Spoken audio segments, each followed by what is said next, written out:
Hello again. Thank you for coming back to my channel. I am now starting the Passion series, and this will be Passion 1. And in Passion 1, I will go through with a little overview of my thinking. As I told you before, everyone's opinions are different. They're like snowflakes. And I'm going to give a little history on how I end up with the opinion that I have and some of my background. Now, I was born in 1937, so I am a little older than most people that are going to be watching this. And when I was very young, I became a Christian at the age of 9 years old. Now, my thinking at the time was certainly different than it is now. When I was 9 years old, I did go forward during a revival meeting. And I will say that I won't say it was the only thing that motivated me, but it was one of the things that was on my mind, is that I did not want to go to hell because I had stolen a couple of candy bars from the local grocery store. So I did go forward. I did accept Jesus Christ as my Savior. When I had become 16, 17 years old, I volunteered to teach the 9-year-old boys class. And I did that for 2 or 3 years. And then I finally quit it because at that time I was starting to go with my wife, and I was more encouraged in creating a lasting relationship with a female than I was about the 9-year-old boys class. Now, I did have some 9-year-old boys that I teached, and they told me years later that they really enjoyed my Sunday school teaching. Now, my Sunday school teaching did go on because I could not stand up and read the Bible to them, so I had to learn the lesson before the Bible study started. But doing that is what made me move forward with that, because with the way that I see the world, people become Christians so they can continue growing in what I call the truth. And the truth are things that actually happen, that are real, that are substantial, not made up, not stories. So if I refer to something as a story, that means that there may be truth in it. People may tell things that are true, and it may be things that are just totally made up. Now, I use the word passion here because passion is a word that has a lot of different meanings. It can mean love or it can mean hate. It can mean things that you're really attracted to or something that you really want badly. So, what I did as a result of my current standing in life is I am a professional fiduciary licensed with the state of California as a professional fiduciary.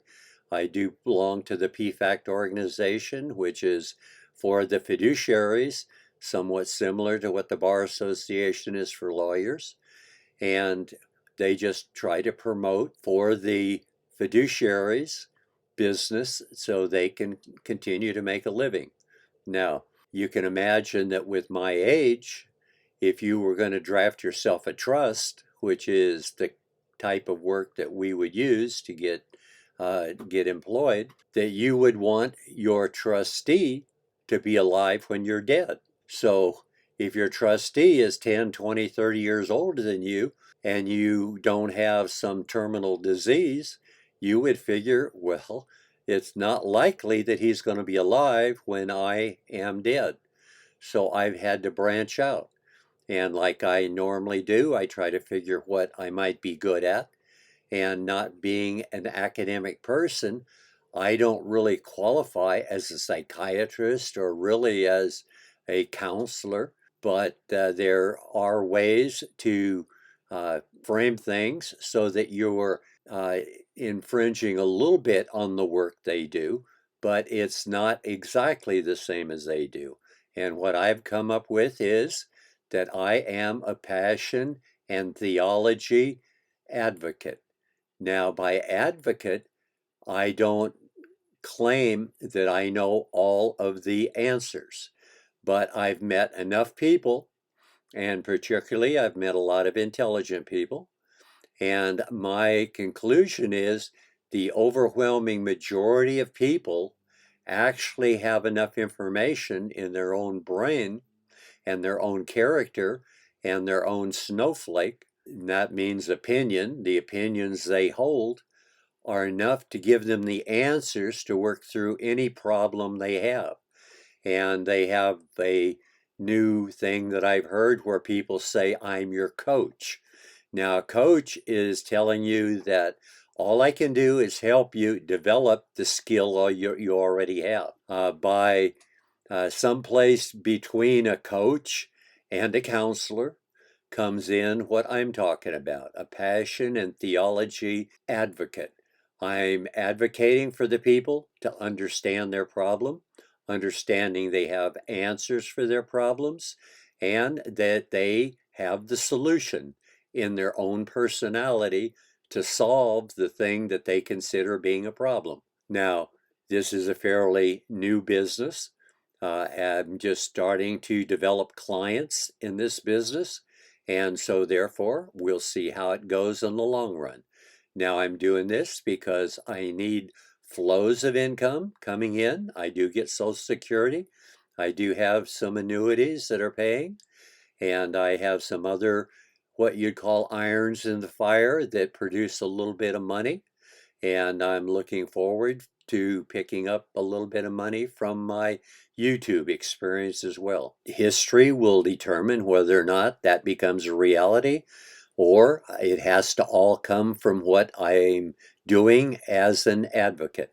But as I have told my friends, God has a sense of humor. God has a sense of humor because I can see that God has been working with me from the day I was born, not the day I was saved. And what I realized is, looking back on it, is that God uses what our thinking is at the time to help move us along so that we can continue to grow. And the saddest thing that I've seen in the history of my life are young Christians that I have known when I was in my early 20s. I met several enthusiastic and dedicated individuals that thought they were Christians and wanted to be Christians and professed to be Christians. And some of them fell away, some of them becoming ministers. And so what I've learned from this is it really doesn't make total difference what you decide. Anything you decide is going to have a wide range of variances throughout your life. And I've experienced this in what I believe about God as well. I have at one time believed that there was going to be a second coming of Christ and there would be 1,000 years of peace on earth and that kind of thing. But I'm not going to elaborate on it because it's all made up. It's a story. It's someone believed, and I bought into it at that time. And the Lord showed me that's not what He wants me to believe. And so I don't believe it. Now, I don't knock people that do believe it because we're all in different stages of growth. And some people have to grow through something before they can move to the next stage. So when I discuss what my beliefs are, it is not a documentation to the rest of the world that that's what everyone should believe. You're going to believe things maybe that I believed at one time early on, or that I may be believing in the future and haven't quite gotten to yet, or none of the above. But everyone is going to be different. Everyone's going to have different opinions and attitudes. But I'm only telling you this so that you can get a little bit of understanding about how I think about the world and the way that I see the things that are real and unreal, and what I consider as being truth and what I consider as being a story. And I don't necessarily say story is fiction. Fiction is basically something that you claim to be true, that hasn't ever happened. And if it's never happened, even if it could happen, truth is only what has happened. Now, if it hasn't happened, it can be expectation, it can be prophecy, it can be a lot of things. But when we talk about truth, we're talking about things that have happened. And when we talk about the truth in a person's life, we're saying that this individual holds these truths to be self-evident, and those are the truths for that person. That doesn't mean they're a universal truth for everyone, but we're all going to have reasons for believing what we believe. What I like to do is work with people that understand that everyone is different. We're all trying to get along on the same earth. We're all trying to get off of the earth and get onto other planets so that we can continue the Homo sapien individuals moving forward. But I do think that we as Homo sapiens are unique to the earth. And the reason I think that is my Christian belief. And my Christian belief is that we are creators. Being Homo sapiens, that's the thing that differentiates us from all the other animals. A lot of animals, and some of them are pets of people, and some people say my pet is better than any friend I have. And all they're saying is they get more love from their pet than they do from their neighbors. And that's unfortunate. We should be kinder to each other so that we learn to love each other a little more than we seem to. Now, I've expressed before that, in my opinion, I think the Philistines did love each other more. I don't know that for a fact, but the fact that the painting that we see on Crete shows the women topless. I know for a fact in my life, when I was younger, I heard that all of the beaches in Europe, the girls went around topless. Now, as the world has become less and less large and people travel more and more, I understand that has changed.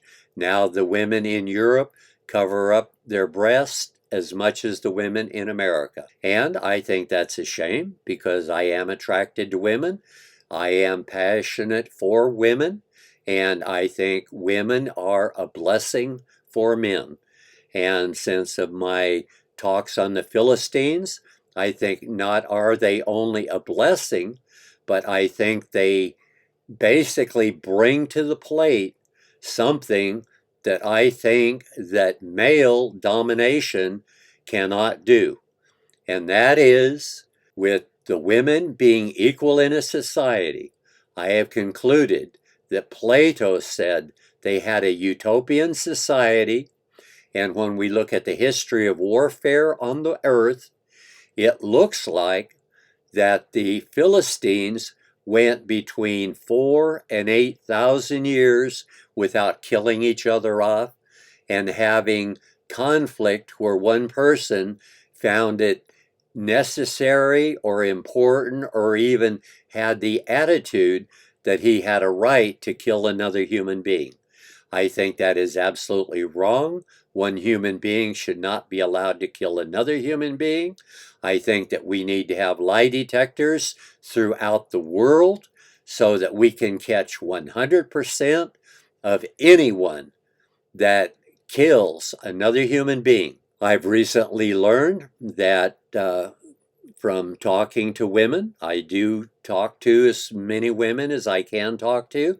I like to understand what their thinking is, because since I've concluded that having a equal community with women, having women equal in the community, creates a atmosphere or nation or community where we can live together, manufacture, produce, and trade with other people without killing each other off.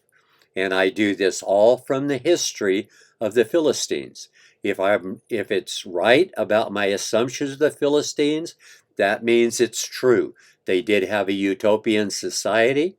They did have women that were absolutely equal in the society. And I did mention to one of my high IQ friends that we could have that kind of a life here on earth where there's no more killing. We have women absolutely equal, and it would be a better society. And of course, his male horsepower engine had a typical remark. He said, well, that would be nice, but it seems like a pretty hefty price to have to pay to get that result.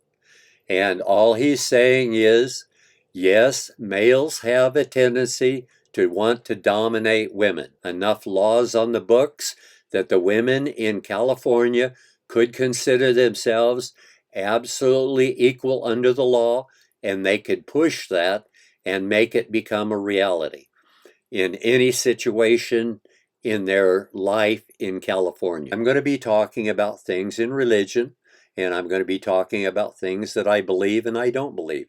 I have believed a lot of things at one time, and I will say that I realized by the time I was 22 or 23 that God wanted me have the desire in my life to know that what he called me to do was to learn to fix broken things. Fixing broken mechanical things, I started that when I had the chance to get a bicycle, which wasn't all mine. I had to share it with my brothers because we all got one for Christmas and there were 4 of us. So I got to have it 1/4 of the time, but that 1/4 of the time would count the hour and a half I needed it to deliver my papers. So I had a paper route for a large reason so I could actually have the bike at my disposal for that hour and a half. So I have learned to take advantage of the situations in life to get to enjoy the things that I love anyway by manipulating the things around me so I get to do things that will cause me to be able to enjoy some of the things that I consider a blessing. So as I continued to grow, I continued to expand. As I said before, I did not listen to the Lord tell me that I don't want you to be a preacher or teacher, but by being a mechanical person and not being a preacher or teacher and really dedicated that I had a responsibility to convert everyone to Christianity, I was a little more relaxed about that as well.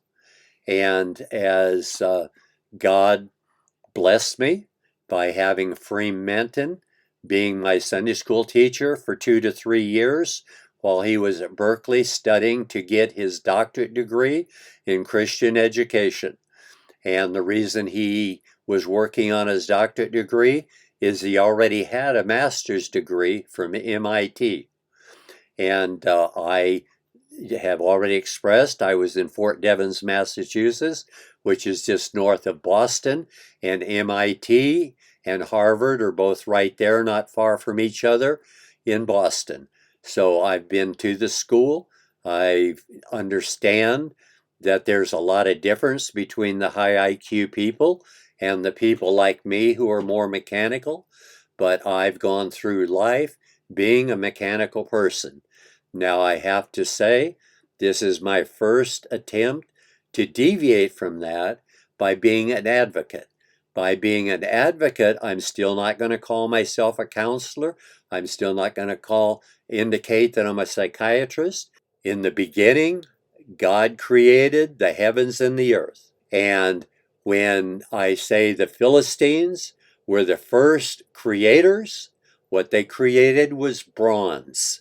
And the way they did that is by mixing copper with tin. I think they probably made copper tools maybe for as much as 1,000 years before they ever started making bronze. And if the writing on the Egyptian wall is true, the Philistines may have been making copper tools for 2,000 to 3,000 years before they discovered bronze. but bronze would be the first creation that Homo sapiens have ever made. So if the high IQ people are looking for a difference between the Homo erectus and Lucy and the Neanderthals, there's a difference, a big difference. We create. That's what makes us like God. That's why, unfortunately, a lot of human beings let their horsepower engine run amok and think they are God. No human being is God. God is God. God can do it all. Rabbi Feldman has a better story about the Garden of Eden than the one that we know, Adam and Eve. And Rabbi Feldman's story about Adam and Eve is they were well aware they were going to die if they ate the fruit. But that was God's desire for them to die so that they could then further the development of human beings. And therefore, Eve was the first one to do what was right, not what was wrong. Now I only mention this now, not to say that Rabbi Feldman is right or that the church is right. They're all opinions. You can have any one you want. But because you have the Moses story of Adam and Eve or the Feldman story of Adam and Eve, you don't call the other one names or make derogatory comments about them.